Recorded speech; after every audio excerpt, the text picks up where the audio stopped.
ಆತ್ಮೀಕವಾಗಿ ಬೆಳಿಬೇಕು, ದೇವರು ಕೊಟ್ಟಂಥ ಈ ಒಂದು ಕೃಪೆಯನ್ನು ನಷ್ಟಪಡಿಸ್ಕೋಬಾರ್ದು ಅಂತೇಳಿ ನಿಮ್ಮ ಹೃದಯದಲ್ಲಿ ಒಂದು ದಾಹ ಇದ್ದು ನೀವು ನಿಜವಾಗ್ಲೂ ನೀವು ಟ್ರೈ ಮಾಡಿ ನೋಡಿ, ಒಂದು ದಿವಸ ಸೂಪರ್ ಆಗ್ತೀರಾ. ಹಲ್ಲೆಲೂಯಾ. ನನಗೆ 20 ವರ್ಷಗಳ ಹಿಂದೆ ಒಂದು ಬೋಧಕರು ಹೇಳಿದಂಥ ಒಂದು ವಿಷಯ ನಾನು ನಿಮ್ಗೆ ಹೇಳ್ತೇನೆ. ಹೇಳ ಪ್ರೈಸ್ ದ ಲಾರ್ಡ್. ಹಲ್ಲೆಲೂಯಾ. ಆ ದಿನಗಳಲ್ಲಿ ಬೋಧಕರು ಇರಲಿಲ್ಲ. ನಾನು 1995 ಅಕ್ಟೋಬರ್ ಡಿವೈನ್ ಧ್ಯಾನ ಮಂದಿರಕ್ಕೆ ಹೋಗಿದ್ದು ಬಂದಿದ್ದು. ಅಲ್ಲಿಂದ ಬಂದ ಮೇಲೆ ಬೈಬಲ್ ಓದ್ಲಿಕ್ಕೆ ಶುರು ಮಾಡಿದೆ, ಅರ್ಥ ಆಗ್ತಾ ಇರಲಿಲ್ಲ. ಅವಾಗ ನಾನು ಯಾರನ್ನಾದ್ರೂ ಕೇಳೋಣ ಅಂದರೆ ಯಾರೂ ಇಲ್ಲ. ಅಂಥ ಒಂದು ಪರಿಸ್ಥಿತಿಯಲ್ಲಿ ನಾನು ಸುತ್ತಾ ಇದೆ, ಯಾರಾದರೂ ಹೇಳ್ತಾರಾ ಈ ವಾಕ್ಯವನ್ನು, ಯಾರಾದರೂ ತಿಳಿಸ್ಕೊಡ್ತಾರಾ, ಆ ರೀತಿಯಲ್ಲಿ ಒದ್ದಾಡ್ತಾ ಇದ್ದೆ ನಾನು. ಭಾಳ ಕಷ್ಟಪಟ್ಟು ಯಾರೆಲ್ಲ ಸಿಗ್ತಾರೋ ಅವ್ರನ್ನೆಲ್ಲ ಕೇಳೋದು, ಆ ರೀತಿಯಲ್ಲಿ. ಆ ಸಮಯದಲ್ಲಿ ಒಂದು ಬೋಧಕರು ನನಗೆ ಹೇಳಿದ್ರು, ನೀನು ಆರಂಭ ಮಾಡು, ದೇವ್ರು ಕೆಲಸ ಮಾಡ್ತಾರೆ. ಹೇಗೆ, ನನಗೇನು ಗೊತ್ತಿಲ್ಲ, ಹೇಗೆ ಆರಂಭ ಮಾಡಲಿ, ನೀನು ಸ್ಟಾರ್ಟ್ ಮಾಡು, ದೇವರು ಕೆಲಸ ಮಾಡ್ತಾರೆ ನೋಡಬೇಕಾದ್ರೆ. ಅದಕ್ಕೆ ಅವರು ಒಂದು ಉದಾಹರಣೆ ಕೊಟ್ಟರು. ಏನಂತ ಗೊತ್ತಾ, ಒಂದು ಲೈನಲ್ಲಿ 4 ಮನೆ ಇದೆ ಅಂತ ಇಟ್ಕೊಳ್ಳೋಣ. ಈ 4 ಮನೆಯಲ್ಲಿ ಮೊದಲನೇ ಮನೆಯವಳು, ಆಕೆ ಚೆನ್ನಾಗಿ ಗುಡಿಸಿ, ಇವಾಗೆಲ್ಲ ಇಲ್ಲ ಬಿಡಿ, ಎಲ್ಲ ಟೈಲ್ಸೇ ಇವಾಗ. ಮೊದಲು ಟೈಲ್ಸ್ ಎಲ್ಲ ಇರಲಿಲ್ಲ. ಏನಿತ್ತು, ಮನೆ ಮುಂದೆ ನೆಲ, ಮಣ್ಣು ನೆಲ ಚೆನ್ನಾಗಿರ್ತಿತ್ತು. ಆ ನೆಲದ ಮೇಲೆ ಸಗಣಿ ಸಾರಿಸಿ ಅದ ಮೇಲೆ ರಂಗೋಲಿ ಹಾಕಿ ಚೆನ್ನಾಗಿ ಇಟ್ಕೊಳ್ತಾ ಇದ್ರಲ್ವಾ. ಆ ರೀತಿಯಲ್ಲಿ 4 ಮನೆ ಇತ್ತಲ್ವಾ. ಮೊದಲನೇ ಮನೆ ಆ ಮನೆ ಆಕೆ ಚೆನ್ನಾಗಿ ಗುಡಿಸಿ ಸಗಣಿ ಸಾರಿಸಿ ರಂಗೋಲಿ ಎಲ್ಲ ಬಿಟ್ಟು ಭಾಳ ಕಲರ್ಫುಲ್ಲಾಗಿ ಕಾಣಿಸ್ತಂತೆ ಪಕ್ಕದ ಮನೆಯವರಿಗೆ. ಪಕ್ಕದ ಮನೆ ಆಕೆ ಏನು ಮಾಡಿದ್ಲಂತೆ, ಅವಳು ಇಷ್ಟು ಚೆನ್ನಾಗಿ ಮಾಡಿದಾಳಲ್ಲ ಅಂತೇಳಿ ಗುಡಿಸಿ ಸಗಣಿ ಎಲ್ಲ ಸಾರಿಸಿ ರಂಗೋಲಿ ಹಾಕಕ್ಕೆ ಬಂದಿಲ್ಲಂತೆ, ಅದರಲ್ಲಿ ತೃಪ್ತಿ ಪಟ್ಕೊಂಡ್ಲಂತೆ. ಇನ್ನು ನೆಕ್ಸ್ಟು ಆಕೆ ಇದ್ದಾಳಲ್ವಾ, ಇವಳು ರಂಗೋಲಿ ಬಿಟ್ಟಿದ್ದಾಳೆ, ಈ ಕಡೆ ಇರೋಳು ಗುಡಿಸಿ ಸಗಣಿ ಸಾರಿಸಿದ್ದಾಳೆ. ನಾನು ಅಟ್ಲೀಸ್ಟ್ ಗುಡಿಸಾದ್ರೂ ಗುಡಿಸ್ತೀನಿ ಅಂತೇಳಿ ಆಕೆ ಗುಡಿಸಿದ್ಲಂತೆ. ಹೀಗೆ ನಮ್ಮ ಜೀವಿತ ನೋಡುವಾಗ ಇತರರಿಗೆ ಒಂದು ಮಾದರಿಯಾಗಿರಬೇಕು. ನಮ್ಮ ಜೀವಿತವನ್ನು ನೋಡಿ ಇತರರು ಯೇಸುವನ್ನು ಪ್ರೀತಿಸುವಂಗಾಗಬೇಕು. ಇದನ್ನೇ ಯೇಸು ಹೇಳಿದ್ದು. ಏನಂತ ಗೊತ್ತಾ, ನಿಮ್ಮ ಪರಸ್ಪರ ಪ್ರೀತಿಯನ್ನು ಕಂಡು, ನಿಮ್ಮ ಸತ್ಕಾರ್ಯವನ್ನು ಕಂಡು, ನಿಮ್ಮ ಜೀವಿತವನ್ನು ಕಂಡು ಅನೇಕರು ದೇವರಿಗೆ ಸ್ತೋತ್ರ ಮಾಡಬೇಕಂತೆ. ಹಲ್ಲೆಲೂಯಾ. ಸೊ ಇವತ್ತು ಯಾರೆಲ್ಲ ಬಂದಿದ್ದೀರೋ ನಿಮ್ಮ ಮುಖಾಂತರ ಇನ್ನು ಯಾರೆಲ್ಲ ಮನೇಲಿದ್ದಾರೋ ನೆಕ್ಸ್ಟ್ ಅವ್ರು ಬರಬೇಕು. ಹಲ್ಲೆಲೂಯಾ, ಬರಬೇಕು. ಹಲ್ಲೆಲೂಯಾ. ನೀವು ಕರಿಬಾರ್ದು, ನಿಮ್ಮ ಜೀವನ ನೋಡಿ ಅವರು ಬರಬೇಕು. ಹಲ್ಲೆಲೂಯಾ. ಸೊ ಪ್ರತಿಯೊಂದು ಧ್ಯಾನದಲ್ಲಿ ಇದನ್ನು ಕಲ್ತ್ಕೋಬೇಕು. ನಾನು ಸ್ವಲ್ಪ ಕಲ್ತ್ಕೊಂಡಿದ್ದೀನಿ, ಸ್ವಲ್ಪ ನೀವು ಸ್ವಲ್ಪ ಕಲ್ತ್ಕೊಳ್ಳಿ. ಈ ಕಲಿಕೆ ಜಾಸ್ತಿ ಆಗ್ತಾ ಆಗ್ತಾ ನಾವು ಯಾರಂತೆ ಆಗ್ತೀವಿ ಅಂದರೆ ಯೇಸುವಂತೆ ಆಗ್ತೀವಿ. ಹಲ್ಲೆಲೂಯಾ. ಯಾರಂತೆ ಆಗ್ತೀವಿ? ಯಾರಂತೆ? Hallelujah, hallelujah, hallelujah. ಸೊ ನಮ್ಮನ್ನು ಕರೆದಿರೋದು, ನಮ್ಮನ್ನು ಆಯ್ಕೆ ಮಾಡಿರೋದು, ನಮ್ಮನ್ನು ಸೃಷ್ಟಿ ಮಾಡಿರೋದು ಅದೇ ಉದ್ದೇಶಕ್ಕೆ, ಬೇರೆ ಉದ್ದೇಶ ಇಲ್ಲ. ಸೊ ಹಾಗಾಗಿ ಪ್ರಿಯ ಸಹೋದರ ಸಹೋದರಿ, ಇದಾಗೋದು ಯಾವ ರೀತಿ ಅಂದರೆ ದೇವರ ವಾಕ್ಯದಿಂದ. ಹಲ್ಲೆಲೂಯಾ, ದೇವರ ವಾಕ್ಯದಿಂದ. ಆದ್ದರಿಂದ ಒಂದೇ ಒಂದು ವಾಕ್ಯವನ್ನು ಸ್ವಲ್ಪ ನೋಡೋಣ, ನಂತರ ಗುರುಗಳು ಸ್ವಲ್ಪ ಹೊತ್ತು ಪ್ರಾರ್ಥಿಸಿ ಕೊನೆಯ ಆಶೀರ್ವಾದವನ್ನು ಕೊಡ್ತಾರೆ. ಕೀರ್ತನೆಗಳ ಪುಸ್ತಕದಲ್ಲಿ 1ನೇ ಅಧ್ಯಾಯದಲ್ಲಿ 2ನೇ ವಾಕ್ಯದಿಂದ ಓದೋಣ. ಸ್ವಲ್ಪ ಕೀರ್ತನೆಗಳ ಪುಸ್ತಕ 1ನೇ ಅಧ್ಯಾಯ 2ನೇ ವಾಕ್ಯದಿಂದ ಓದೋಣ. ಪ್ರಭುವಿನ ಧರ್ಮಶಾಸ್ತ್ರದಲ್ಲಿ, ಪ್ರಭು ಯೇಸುವಿನ ಧರ್ಮಶಾಸ್ತ್ರದಲ್ಲಿ, ಒಂದು ನಿಮಿಷ. ಪ್ರಭು ಯೇಸುವಿನ ವಾಕ್ಯದಲ್ಲಿ. ಯಾರ ವಾಕ್ಯದಲ್ಲಿ? ಯಾರ ವಾಕ್ಯದಲ್ಲಿ? ನೋಡಿ, ಆಗ್ಲೇ ಹೇಳಿದೆ, ಮನುಷ್ಯನ ಮಾತುಗಳಲ್ಲಿ ಜೀವ ಇದೆಯಾ? ಇದೆಯಾ? ಹಲೋ, ಈ ಕಡೆ ಇರೋರು, ಇದೆಯಾ ಇಲ್ವಾ? ಇಲ್ಲ. ದೇವರ ಮಾತಲ್ಲಿ ಜೀವ ಇದೆಯಾ? ಇದೆಯಾ? ಮನುಷ್ಯನ ಮಾತಲ್ಲಿ ಜೀವ ಇದೆಯಾ? ಇಲ್ಲ ಅಂತ ಹೇಳ್ಬೇಡಿ ಇನ್ಮೇಲೆ. ಇದೆ. ಮನುಷ್ಯನ ಮಾತಲ್ಲಿ ಜೀವ ಇದೆ. ಎಷ್ಟೋ ಜನ ಹೇಳಲ್ವಾ, ಅವಳ ಮಾತು ಕೇಳಿ ಕೇಳಿ, ಅವಳು ಬೈದಿದ್ದು ಕೇಳಿ ಕೇಳಿ ನನಗೆ ಬೇಜಾರಾಗಿ ಸಾರಾಯಿ ಅಂಗಡಿಗೆ ಹೋಗ್ಬಿಟ್ಟೆ ಅಂತ. ಹಲೋ, ನಿಜನ ಸುಳ್ಳು? ಸ್ಯಾಂಕಿ ಟ್ಯಾಂಕಲ್ಲಿ ಒಂದು ಸುಮಾರು 2-3 ವರ್ಷದ ಹಿಂದೆ ಒಂದು ಮಗಳು ಫೇಲ್ ಆಗೋದ್ಲು. ಅವರಮ್ಮ ಫೀಸ್ ಕಟ್ಟಿ ಕಟ್ಟಿ ಕಟ್ಟಿ ಓದಿಸಿದ್ದಕ್ಕೆ ಫೇಲ್ ಆಗಿ ಬಂದಿದ್ದೀಯಲ್ವೇ, ನೀನು ಇರೋದಕ್ಕಿಂತ ಸಾಯೋದ್ ಮೇಲು ಅಂತ ಹೇಳಿದ್ಲು. ನೇರಾಗಿ ಹೋಗಿ ಸ್ಯಾಂಕಿ ಟ್ಯಾಂಕಲ್ಲಿ ಬಿತ್ಸತ್ತೋದ್ಲು. ಮನುಷ್ಯನ ನುಡಿಗಳು ಕಣ್ಣೀರು ತರಿಸ್ತದೆ, ನೋವನ್ನು ತರಿಸ್ತದೆ, ರೋಗವನ್ನು ತರಿಸ್ತದೆ, ಸಾವನ್ನು ಕೂಡ ತರಿಸ್ತದೆ. ಈ ಪ್ರಪಂಚದಲ್ಲಿ ಏಸು ನುಡಿಗಳು ಈ ಎಲ್ಲದರಿಂದ ನಿಮ್ಮನ್ನು ಬಿಡುಗಡೆ ಮಾಡಿ ಪರಲೋಕದ ಕಡೆಗೆ ನಡೆಸ್ತದೆ. Hallelujah, hallelujah. ಅದಕ್ಕೇನೆ ಹಾಡಿನ ಸಾಲುಗಳು ಏನು ಗೊತ್ತಾ? ಮನುಷ್ಯರ ನುಡಿಗಳು ಕಣ್ಣೀರ ತರಿಸಿತು, ಏಸು ನುಡಿಗಳು ಕಣ್ಣೀರ ಒರೆಸಿತು. ಮನುಷ್ಯನ ಮಾತುಗಳು ಒಂದಲ್ಲ ಒಂದು ರೀತಿ ಮೋಸನೇ, ಆದರೆ ಜೀವದ ಮಾತುಗಳಿರೋದು ಯೇಸು ಕ್ರಿಸ್ತರಲ್ಲಿ ಮಾತ್ರವೇ. ಅದರಿಂದನೇ ಕೀರ್ತನೆಗಾರ ಹೇಳ್ತಾನೆ, ಪ್ರಭುವಿನ ಧರ್ಮಶಾಸ್ತ್ರದಲ್ಲಿ, ದೇವರ ವಾಕ್ಯದಲ್ಲಿ ಹರ್ಷಗೊಳ್ಳುವವನಾರೋ ಅವನೇ ಅವನೇ ಅವನೇ. ಮಾತೆ ಮರಿಯಳು ಹರ್ಷಗೊಂಡಿದ್ದು ಯಾವುದರಲ್ಲಿ? ಯಾವುದರಲ್ಲಿ? ಆಕೆ ದೇವರ ವಾಕ್ಯ ಒಳಗಡೆ ಬಂದ ತಕ್ಷಣ ನನ್ನ ಆತ್ಮವು ಕರ್ತನನ್ನ ಸ್ತುತಿ ಮಾಡ್ತಾ ಇದೆ. ಇವತ್ತು ದಿನಾ ಕೇಳ್ತಾ ಇದ್ದೀವಿ, ಯಾಕೆ ನಮಗೆ ಆನಂದ ಇಲ್ಲ? ಇಲ್ಲಿ ಕೇಳಿ, ಇಲ್ಲಿ ಬಿಟ್ಬಿಡ್ತಿದ್ದೀವಿ. ಈ ಕಡೆ ಎಲ್ಲ ಹಸುಗಳನ್ನು ಮೇಯಿಸ್ತೀರಾ? ನೀವು ಮೇಯಿಸಲ್ಲ, ನೋಡಿದ್ದೀರಾ? ಹೋಗ್ಲಿ, ನೋಡಿದ್ದೀರಾ? ಓಕೆ, ಹಸು ಹಾಲು ಕೊಡುತ್ತಾ?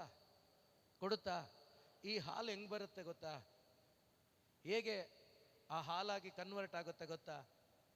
ಹೇಗೆ ಹೇಗೆ ಹೇಳ್ರಪ್ಪು, ನಿಮಗೆಲ್ಲ ಗೊತ್ತಿದೆ ಅಲ್ವಾ? ನಾನು ಪಟ್ಟಣದವನು, ನನಗೆ ಗೊತ್ತಿಲ್ಲ, ನಿಮಗೆ ಗೊತ್ತಿದೆಯಲ್ವಾ? ನೋಡಿ, ಹೋಗ್ಲಿ ಕೇಳಿಸ್ಕೊಳ್ಳಿ. ಈ ಹಸು ಫುಲ್ ಡೇ ಮೇಯುತ್ತಾ? ಮೇಯುತ್ತಾ? ಫುಲ್ ಡೇ ಎಷ್ಟು ಬೇಕೋ ಅಷ್ಟು ತಿನ್ನುತ್ತೆ ಅಲ್ವಾ? ತಿಂದ ಮೇಲೆ ನೋಡಿ ಬೇಕಾದ್ರೆ ಒಂದು ಕಡೆ ಕುತ್ಕೊಂಡು ಅದು ನಮರು ಹಾಕತ್ತೆ, ಮೆಲುಕು ಹಾಕತ್ತೆ ಚೆನ್ನಾಗಿ. ಈ ಮೆಲುಕು ಹಾಕುವ ಆ ಆಹಾರ ನಿಮಗೆ ಬೆಳಗ್ಗೆ ಹಾಲಾಗಿ ಸಿಗ್ತದೆ. ಅದೇ ಪ್ರಕಾರ ನೀವು ಇಲ್ಲಿ ಎರಡು ಕಿವಿಯಿಂದ ಕೇಳಿಸ್ಕೋಬೇಕು. ಈ ಹೆಣ್ಮಕ್ಳು ಏನು ಮಾಡ್ತಾರೆ ಅಂದರೆ ಇಲ್ಲಿ ಕೇಳಿಸ್ಕೊಂಡು ಇಲ್ಲಿ ಬಿಟ್ಬಿಡ್ತಾರಂತೆ. ಗೊತ್ತಿಲ್ಲ ನನಗೆ, ಯಾರೋ ಹೇಳಿದ್ದು. ನೀವು ಹಂಗಾಗ್ಬೇಡಿ. Hallelujah, hallelujah. ಗಂಡು ಮಕ್ಕಳು ಇಲ್ಲಿ ಕೇಳಿ ಇಲ್ಲಿ ಬಿಡ್ತಾರೆ, ಹೆಣ್ಮಕ್ಳು ಎರಡು ಕಿವಿಯಲ್ಲಿ ಕೇಳಿ ಬಾಯಲ್ಲಿ ಬಿಟ್ಬಿಡ್ತಾರಂತೆ. ನೀವೇನಾದರೂ ಮಾಡ್ಕೊಳ್ಳಿ, ಲೋಕದ ವಿಷಯ ಬೇಡ ನನಗೆ. ಆದರೆ ದೇವರ ವಾಕ್ಯವನ್ನು ಎರಡೂ ಕಿವಿಯಿಂದ ಕೇಳಿ. ಮಾತೆ ಮರಿಯಳು ಏನು ಮಾಡ್ತಾ ಇದ್ಲಂತೆ ಗೊತ್ತಾ? ಈ ವಿಷಯವನ್ನೆಲ್ಲ ಧ್ಯಾನ ಮಾಡ್ತಾ ಇದ್ಲು ಅಂತ ವಾಕ್ಯ ಹೇಳುತ್ತೆ. ಹಾಲೆಲೂಯ. ಯೇಸು ಮಾಡುವ ಕಾರ್ಯಗಳನ್ನೆಲ್ಲ ಮಾತೆ ಮರಿಯಳು ಹೃದಯದಲ್ಲಿಟ್ಟುಕೊಂಡು ಏನು ಮಾಡ್ತಿದ್ಲಂತೆ? ಧ್ಯಾನ ಮಾಡ್ತಿದ್ಲಂತೆ.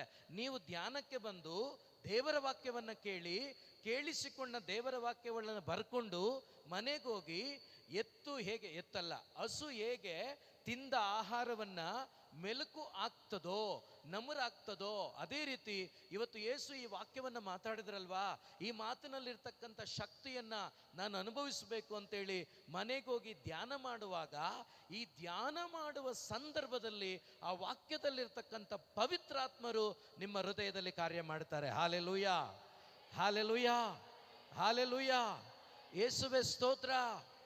ಅದನ್ನೇ ಕೀರ್ತನೆಗಾರ ಹೇಳಿದ್ದು, ಪ್ರಭುವಿನ ವಾಕ್ಯದಲ್ಲಿ ಹರ್ಷಗೊಳ್ಳುವವನಾರೋ ಅವನೇ ಧನ್ಯನು. Praise the lord, hallelujah. ಒಂದ್ಸರಿ ನನ್ನ ಜೊತೆ ನೀವು ಕೂಡ ಕೈ ಮೇಲೆ ಮಾಡಿ ಹೇಳಿ, ಇನ್ನು ಮೇಲೆ, ಜೋರಾಗಿ, ಇನ್ನು ಮೇಲೆ ನಾನು ಯೇಸುವಿನ ಮಾತುಗಳಲ್ಲಿ ಹರ್ಷಗೊಳ್ಳುತ್ತೇನೆ.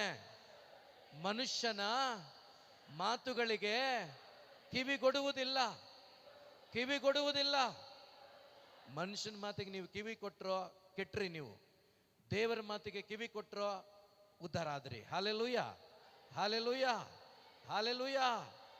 ಈ ಅಜ್ಜಿರು ಹೇಳ್ತಾರಲ್ವಾ, ಅಮ್ಮಂದ್ರು ಹೇಳ್ತಾರಲ್ವಾ ಮಕ್ಕಳಿಗೆ, ರೇ ನಾ ಮಾಟಿನ್ರಾ ಪಾಡೈಪೋತಾವ್ರಾ ಪ್ರೈಸ್ ದ ಲಾರ್ಡ್ ಹೇಳ್ತಾರ ಇಲ್ವೋ? ಹೇಳ್ತಾರ ಇಲ್ವೋ? ಹೇಳ್ತಾರ ಇಲ್ವೋ? ಅದೇ ರೀತಿ ಯೇಸು ಹಂಗೇಳಲ್ಲ. ನನ್ನ ಮಾತು ಕೇಳು ಜೀವ ಪಡ್ಕೊಳ್ತೀಯ, ನನ್ನ ಮಾತು ಕೇಳು ಜೀವ ಪಡ್ಕೋತೀಯ. ಯಾಕಂದ್ರೆ ನನ್ನ ಮಾತಲ್ಲಿ ಏನಿದೆ? ಜೀವ ಇದೆ. ಯಾರ ಮಾತಲ್ಲಿ ಜೀವ ಇದೆ? ಯಾರ ಮಾತಲ್ಲಿ? ಸೊ ಇದು ಟೇಸ್ಟ್ ಮಾಡಿಬಿಟ್ಟಿದ್ದ ಯಾರು? ದಾವೀದ ಅರಸ. ಬರೀ ಓದ್ಲಿಲ್ಲ, ಬರೀ ಕೇಳಿಸ್ಕೊಂಡಿಲ್ಲ, ಟೇಸ್ಟ್ ಮಾಡಿಬಿಟ್ಟಿದ್ದ ದಾವೀದ ಅರಸ. Praise the lord, hallelujah, hallelujah, hallelujah, hallelujah. So ಇದು ಟೇಸ್ಟ್ ಮಾಡಿದ್ರಿಂದ ದಾವೀದ ಹೇಳ್ತಾನೆ, ಟೇಸ್ಟ್ ಅಂಡ್ ಸಿ ಸವಿದು ನೋಡು. ಏನನ್ನ? ಪ್ರಭು ಯೇಸುವಿನ ಮಾಧುರ್ಯವನ್ನ. ಹಾಲೆಲೂಯ. ಈ ಮಾಧುರ್ಯವನ್ನ ಸವಿದವರು ಮತ್ತೆ ಮರಿಯಳು, ಪ್ರೇಷಿತರು, ಅನೇಕ ಸಂತರು, ರಕ್ತ ಸಾಕ್ಷಿಗಳು, ಇವರೆಲ್ಲ ಮಾಧುರ್ಯವನ್ನು ಸವಿದ್ರು. ಮಾಧುರ್ಯವನ್ನು ಸವಿದ ಕಾರಣ ಯಾರಿಗಾಗಿ ಬದುಕಿದ್ರು? ಯಾರಿಗಾಗಿ? ಮೀರ್ಷಪ್ಪಂಡ ನೀವು ಹೇಳಿ, ನಾವು ಯಾರಿಗಾಗಿ ಬದುಕ್ತಾ ಇದ್ದೀವಿ?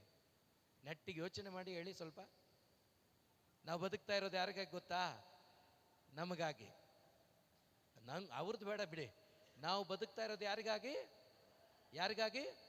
ನಿಜವಾಗ್ಲೂ ನಾವು ಎಲ್ಲರೂ ಕೂಡ ಯೇಸುವಿಗಾಗಿ ಬದುಕಿದ್ದಿದ್ರೆ ಚಿಕ್ಕಬಳ್ಳಾಪುರದ ಸುತ್ತಲೂ ಇರ್ತಕ್ಕಂಥ ಅನೇಕ ಅಕ್ರೈಸ್ತರು, ಕ್ರಿಸ್ತನನ್ನು ಅರಿಯದವರು ಈ ಆಲಯಕ್ಕೆ ಬಂದು ತುಂಬಿ ಹೋಗ್ತಾ ಇದ್ರು. ಹಾಲೆಲೂಯ. ನಿಮ್ಮ ಮುಖಾಂತರ ಮುಂದೊಂದು ದಿವಸ ಅದು ಆಗ್ಬೇಕು. Hallelujah, hallelujah, hallelujah, hallelujah. ನೋಡಿ, ನಿನ್ನೆ ನಾನು ಕುಶಾಲನಗರ ಹೋಗಿದ್ದೆ. ಮಡಿಕೇರಿ ಆ ಕಡೆ ಕುಶಾಲನಗರ ಅಲ್ಲ, ಹುಣಸೂರು. ಅಲ್ಲಿ ಒಂದು ಕುಟುಂಬ, ಆ ಕುಟುಂಬ ಅನೇಕ ವರ್ಷಗಳ ಹಿಂದೆ ಆ ಊರಿಗೆ ಬಂದು ಅಲ್ಲಿ ನೆಲೆಗೊಂಡು ಅಲ್ಲಿ ಸುತ್ತಲೂ ಇದ್ದವರು ಎಲ್ಲ ಕ್ರೈಸ್ತರೇ, ಯಾರಿಗೂ ಯೇಸು ಗೊತ್ತಿಲ್ಲ. ಇವರು ಯಾರನ್ನೂ ಹೋಗಿ ಕರೆದಿಲ್ಲ. ಇವರು ಪ್ರಾರ್ಥನೆ ಮಾಡ್ಲಿಕ್ಕೆ ಶುರು ಮಾಡಿದರು. ದೇವರ ವಾಕ್ಯವನ್ನು ಇಟ್ಟು ಪ್ರಾರ್ಥನೆ ಮಾಡ್ಲಿಕ್ಕೆ ಶುರು ಮಾಡಿದರು. 1 ವರ್ಷ ಆಯಿತು, 1.5 ವರ್ಷ ಆಯಿತು. ಯಾರಿಗೋ ಒಬ್ಬರಿಗೆ ಹುಷಾರಿಲ್ಲ, ದಾರಿಯಲ್ಲಿ ಹೋಗ್ತಾ ಇದ್ರು. ಇವ್ರು ಕೇಳಿದ್ರು, ಏನಾಗಿದೆ, ಏನು ಸಮಾಚಾರ, ಏನು ತೊಂದರೆ? ಭಾಳ ಸೀರಿಯಸ್ ಆಗಿದೆ, ಆಸ್ಪತ್ರೆಗೆ ಹೋಗ್ತಾ ಇದ್ದೀವಿ, ನಾವೊಂದು ಪ್ರೇಯರ್ ಮಾಡ್ಬೋದಾ? ಅಯ್ಯೋ ಮಾಡಿ, ಒಳ್ಳೇದಾದರೆ ಪರವಾಗಿಲ್ಲ. ಬಂದರು, ಯೇಸುವಿನಲ್ಲಿ ನಂಬಿಕೆ ಇಟ್ಟು ಪ್ರಾರ್ಥನೆ ಮಾಡಿದರು. ದೇವರು ಅವರಿಗೆ ಸೌಖ್ಯವನ್ನು ಕೊಟ್ಟರು. ಇವರೆಲ್ಲ ಕೊಟ್ಟಿದ್ದು, ಮನುಷ್ಯರೆಲ್ಲ ಕೊಡೋದು. ಮನುಷ್ಯನ ಕೊಡೋಕ್ಕೆ ಆಗಲ್ಲ, ಕೊಡೋದೆಲ್ಲ ಯಾರು? ದೇವರೇ. ಕೆಲವರು ನಾವು ಮನುಷ್ಯ ಕೊಡ್ತಾರಂತ ಮನುಷ್ಯರಿಂದ ಹೋಗ್ಬಿಡ್ತೀವಿ. ಎಲ್ಲಾದರೂ ಹೋಗಿರ ಹಾಳಾಗಿ ಹೋಗ್ತೀವಿ ನಾವು. Praise the lord. ಮನುಷ್ಯರಿಂದ ಮಾತ್ರ ಹೋಗಬೇಡಿ, ನನ್ನಿಂದ ಕೂಡ ಬರಬೇಡಿ, ಯೇಸುವಿಂದ ಹೋಗಿ. ಹಾಲೆಲೂಯ. ಸೊ ಇವ್ರು ಏನು ಮಾಡಿದ್ರು? ಪ್ರಾರ್ಥನೆ ಮಾಡಿದ್ರು, ದೇವರು ಸ್ವಸ್ಥತೆ ಕೊಟ್ಟರು. ಅವರು ಹೋಗಿ ನನ್ನ ಮಗುಗೆ ಸೌಖ್ಯ ಕೊಟ್ಟರು. ಯಾರು ಕೊಟ್ಟರು? ಯೇಸು ಕೊಟ್ಟರು. ಎಲ್ಲಿ? ಆ ಮನೆಯಲ್ಲಿ ಪ್ರಾರ್ಥನೆ ಮಾಡಿದ್ರು. ಹೀಗೆ ಒಂದೊಂದು ಮನೆ ಏನಾಯ್ತು ಗೊತ್ತಾ? ಪ್ರಾಬ್ಲಮ್ ಅಲ್ಲಿ ಯಾರ ಹತ್ರ ಬಂದ್ರು ಅಂದ್ರೆ, ಈ ಯೇಸು ಇರುವಂತ ವ್ಯಕ್ತಿಗಳ ಆ ಕುಟುಂಬಕ್ಕೆ ಬಂದ್ರು. ಅವರಿಂದ ಯೇಸುವನ್ನ ಕಂಡ್ಕೊಂಡ್ರು. ಕತ್ತಲೆಯಲ್ಲಿದ್ದವರು ಬೆಳಕನ್ನು ಅನುಭವಿಸಿದ್ರು. ಜೀವ ಇಲ್ದೇ ಇರೋರು ಜೀವ ಪಡ್ಕೊಂಡ್ರು. ಎಲ್ಲಿಂದ? ಯಾವುದರಿಂದ? ದೇವರ ವಚನದಿಂದ. ಹಾಲೆಲೂಯ. ಹಾಗಾದ್ರೆ ಒಂದು ಅರಿಯದ ಒಂದು ಕುಟುಂಬ ಒಂದು ಊರಿಗೆ ಹೋಗಿ ಅನೇಕ ಕುಟುಂಬಗಳನ್ನ ಯೇಸುವಿನ ಕಡೆಗೆ ಕರೆತರೋದಾದ್ರೆ, ನೀವೊಬ್ಬೊಬ್ಬರು ನಿಮ್ಮ ಒಳಗಡೆ ಈ ದೇವರ ವಾಕ್ಯದ ಬೆಳಕನ್ನು ನಿಮ್ಮ ಹೃದಯದಲ್ಲಿ ತುಂಬಿಸ್ಕೊಂಡ್ರೆ, ಆ ಬೆಳಕು ನಿಮ್ಮ ಮನೆಯಲ್ಲಿರುವ ನಿಮ್ಮ ಗಂಡನಿಗೆ ಹೋಗುತ್ತೆ, ನಿಮ್ಮ ಮಕ್ಕಳಿಗೆ ಹೋಗುತ್ತೆ, ಪಕ್ಕದ ಮನೆಯವ್ರಿಗೆ ಹೋಗುತ್ತೆ. ಆಗೇನಾಗುತ್ತೆ? ಇಡೀ ಕುಟುಂಬ ಬೆಳಕಲ್ಲಿ ಜೀವಿಸಕ್ಕಾಗತ್ತೆ. ಇಡೀ ಕುಟುಂಬ ದೇವಾಲಯಕ್ಕೆ ಬಂದು ಬೆಳಕಲ್ಲಿರ್ತಕ್ಕಂಥ ಈ ಆತ್ಮದಲ್ಲಿ ಜೀವ ಇರ್ತಕ್ಕಂಥ ನೀವೆಲ್ಲ ಒಟ್ಟು ಸೇರಿ ಆರಾಧನೆ ಮಾಡುವಾಗ ಪರಲೋಕ ರಾಜ್ಯ ಪರಲೋಕದಲ್ಲ, ಈ ಆಲಯದಲ್ಲಿ, ನಿಮ್ಮ ಅಂತರಂಗದಲ್ಲಿ, ನಿಮ್ಮ ಮಧ್ಯದಲ್ಲಿ ಇರುತ್ತೆ ಪ್ರಿಯರೇ. Hallelujah, hallelujah. ಸೊ ಈ ಕಾರ್ಯ ಆಗುತ್ತೆ. ಇದು ಒಂದು ದಿವಸದಲ್ಲಿ ಆಗಲ್ಲ. ಈಗ ನೀವು ಪ್ರಯತ್ನ ಪಡ್ತಾ ಇದ್ದೀರಾ, ನೀವು ಪ್ರಯತ್ನ ಸ್ಟಾರ್ಟ್ ಮಾಡಿದ್ದೀರಾ. ಈಗ ನೀವು ಕೆಲಸ ಮಾಡಬೇಕು, ನೀವು ವರ್ಕೌಟ್ ಮಾಡಬೇಕು. 4 ಜನ ಆದರೂ ಪರವಾಗಿಲ್ಲ, 40 ಮಂದಿ ಆದರೂ ಪರವಾಗಿಲ್ಲ. ಗಟ್ಟಿಯಾಗಿ ದೇವರ ವಾಕ್ಯಕ್ಕಾಗಿ ತವಕ ಪಡಿ, ದೇವರ ವಾಕ್ಯದಲ್ಲಿ ಆನಂದಿಸಿ, ದೇವರ ವಚನಗಳಿಗಾಗಿ ನಿಮ್ಮ ಹೃದಯವನ್ನು ತೆರೆದುಕೊಡಿ. ಖಂಡಿತವಾಗ್ಲೂ ಒಂದು ದಿವಸ ನೀವು ಕಾರ್ಯ ನೋಡ್ತೀರಾ. ಯಾಕಂದ್ರೆ ಮದರ್ ಮೇರಿಯಲ್ಲಿ ಸೀಡ್ ಹಾಕಿದ್ರು. ಯಾರು? ಗಾಬ್ರಿಯಲ್ ದೂತ ಅಲ್ವಾ? ಸೀಡ್ ಹಾಕಿ 1 ತಿಂಗಳಲ್ಲಿ ಫ್ರೂಟ್ ಬಂತು. ಹೌದಾ? ಬಾಯ್ ಬಿಟ್ಟು ಹೇಳಿ. ಇಲ್ಲ, ಎಷ್ಟು ತಿಂಗಳಾದ್ಮೇಲೆ ಬಂತು? ಎಷ್ಟು ತಿಂಗಳು? ಅದೇ ಪ್ರಕಾರ ಇವತ್ತು ಸ್ಟಾರ್ಟ್ ಮಾಡಿದ್ದೀರಲ್ವಾ, ಬರುವ ವರ್ಷ ಅಥವಾ ನೆಕ್ಸ್ಟ್ ವರ್ಷ ಇಲ್ಲಿಂದ ಗುರುಗಳು ಹೋಗೋದ್ರೊಳಗಡೆ ಈ ಆಲಯ ನಿಮ್ಮ ಮುಖಾಂತರ ದೇವರು ತುಂಬಿಸ್ತಾರೆ. Hallelujah, hallelujah. ಅದಾಗಬೇಕಾದ್ರೆ ನೀವು ಸುಮ್ಮನೆ ಇರಬಾರ್ದು, ನೀವು ಕೆಲಸ ಮಾಡಬೇಕು. ಬೀಜ ಹಾಕ್ಬಿಟ್ಟು ನೀರು ಹಾಕ್ಲಿಲ್ಲ ಅಂದ್ರೆ ಏನಾಗತ್ತೆ? ಸೊ ನೀರು ಹಾಕಿ ಅದನ್ನು ಕಾವಲು ಕಾಯಲಿಲ್ಲ ಅಂದ್ರೆ ಏನಾಗುತ್ತೆ? ಹಸು ಬಂದು ತಿನ್ಕೊಂಡು ಹೋಗುತ್ತೆ. ಸೊ ಪ್ರತಿಯೊಂದು ಕೆಲಸನೂ ಬಹಳ ಮುಖ್ಯ. ಇವಾಗ ಕೇಳಿಸ್ಕೊತಾ ಇದ್ದೀರಾ, ನೀವು ಕೇಳಿಸ್ಕೊಂಡಿದ್ದನ್ನ ಬರೆದಿಟ್ಕೋಬೇಕು. ನೆಕ್ಸ್ಟ್ ಟೈಮ್ ಧ್ಯಾನಕ್ಕೆ ಬರುವಾಗ ದಯವಿಟ್ಟು ಈ ಥರ ಪುಸ್ತಕ, ಬೈಬಲ್ ತನ್ನಿ, ಒಂದು ಸಣ್ಣ ನೋಟ್ ಬುಕ್ ತನ್ನಿ, ಒಂದು ಪೆನ್ ತಗೊಂಬನ್ನಿ. ಇಲ್ಲ ಅಂದರೆ ಬೇಕಾದರೆ ನಾವೇ ಪ್ರೊವೈಡ್ ಮಾಡ್ತೀವಿ. ಬೇಕಾದರೆ ನೀವು ಬರ್ಕೊಂಡು ಮನೆಗೆ ಹೋಗಿ ಧ್ಯಾನಿಸ್ಬೇಕು. ಅದನ್ನು ಧ್ಯಾನ ಮಾಡಿ. 1 ಗಂಟೆ, ಗುರುಗಳು ಹೇಳ್ತಾ ಇದ್ರು, 1 ಗಂಟೆ ಆದರೂ 1 ಗಂಟೆ ಇಲ್ಲಿ ಕೇಳಿಸ್ಕೊಂಡು ಹೋಗಿದ್ದೆ ನಮ್ಮ ಮನೆಯಲ್ಲಿ. 1 hour ದೇವರ ಜೊತೆ, ವಾಕ್ಯದ ಜೊತೆ ಸ್ಪೆಂಡ್ ಮಾಡಿ. ಪ್ರಿಯರೇ, ಸ್ಪೆಂಡ್ ಮಾಡುವಾಗ ಏನಾಗತ್ತೆ ಅಂದರೆ ನಿಮ್ಮ ಒಳಗಡೆ ಇರುವ ಗಲೀಜನ್ನೆಲ್ಲ ದೇವರ ವಾಕ್ಯ ತೆಗೆದಾಕತ್ತೆ. ನಿಮ್ಮ ಹೃದಯವನ್ನು ಪರಿಶುದ್ಧಾತ್ಮರು ತುಂಬಿಕೊಳ್ತಾರೆ. ಆ ಬೆಳಕನ್ನು ನೀವು, ಆ ಪ್ರೀತಿಯನ್ನು ನೀವು ಎಕ್ಸ್ಪೀರಿಯನ್ಸ್ ಮಾಡೋಕ್ಕಾಗತ್ತೆ. ಅದಕ್ಕೆ ದಾವೀದ ಹೇಳಿದ್ದು ಏನು ಮಾಡಬೇಕಂತೆ? ಧರ್ಮಶಾಸ್ತ್ರದಲ್ಲಿ ಹರ್ಷಗೊಳ್ಳುವವನಾರೋ ಅವನೇ ಧನ್ಯನು. ಮುಂದುವರಿಸಿ. ನದಿಯ ಬದಿಯಲ್ಲೇ ಬೆಳೆದ ಹಗಲಿರುಳೆನ್ನದೆ, ಹಗಲಿರುಳೆನ್ನದೆ, ಹಗಲು ಮತ್ತು ಇರುಳು ಎನ್ನದೆ ಅದನ್ನೇ ಧ್ಯಾನಿಸುತ್ತಿರುವವನ್ಯಾರೋ, ಅದನ್ನು ಧ್ಯಾನಿಸುತ್ತಿರುವವನ್ಯಾರೋ ಅವನೇ ಧನ್ಯನು. ಅವನೇ ಧನ್ಯನು. ಹಗಲಿರುಳು ಧ್ಯಾನಿಸಕ್ಕಾಗತ್ತಾ? ಯೋಚನೆ ಮಾಡಿ, ಆಗತ್ತಾ? ಆಗತ್ತಾ ಇಲ್ವೋ? ನೀವು ಹಗಲು ಮಾಡಿ, ಪವಿತ್ರಾತ್ಮರ ರಾತ್ರಿ ಅದನ್ನು ಕಂಟಿನ್ಯೂ ಮಾಡ್ತಾರೆ. Praise the lord, praise the lord. ನೀವು 1 ಗಂಟೆ ಮಾಡಿ ಅದನ್ನೇ ಧ್ಯಾನ ಮಾಡ್ತಾ ಇರಿ. ಮಲಗದ ಮೇಲೆ ಪವಿತ್ರಾತ್ಮರು ಮಲ್ಕೋತಾರ, ಜೀವಂತವಾಗಿರ್ತಾರ? ವಾಕ್ಯ ಏನು ಹೇಳುತ್ತೆ ಗೊತ್ತಾ? ಇಸ್ರಾಯೇಲಿನ ದೇವನು ತೂಕಡಿಸುವುದಿಲ್ಲ, ನಿದ್ರಿಸುವುದಿಲ್ಲ. ಹಾಗಾದ್ರೆ ಆ ತೂಕಡಿಸದೆ ನಿದ್ರಿಸದೆ ಇರುವಂತ ದೇವರನ್ನ, ವಾಕ್ಯವಾದ ಯೇಸುವನ್ನ ನಿನ್ನ ಅಂತರಂಗದಲ್ಲಿ ನೀನು ಧ್ಯಾನಿಸುವಾಗ, ನೀನು ಮಲಗದ ಮೇಲೆ ನಿನ್ನ ಒಳಗಡೆ ಜೀವ ಇರುತ್ತೋ ಇಲ್ವೋ? ಪವಿತ್ರಾತ್ಮರು ಜೀವಂತನ ಸತ್ತವರ? ಹಾಗಾದ್ರೆ ಆ ಆರಾಧನೆಯನ್ನ ಕಂಟಿನ್ಯೂ ಯಾರು ಮಾಡ್ತಾರೆ? ಯಾರು ಮಾಡ್ತಾರೆ? ಎಂತ ಸಂತೋಷ ಅಲ್ವಾ? Hallelujah, hallelujah.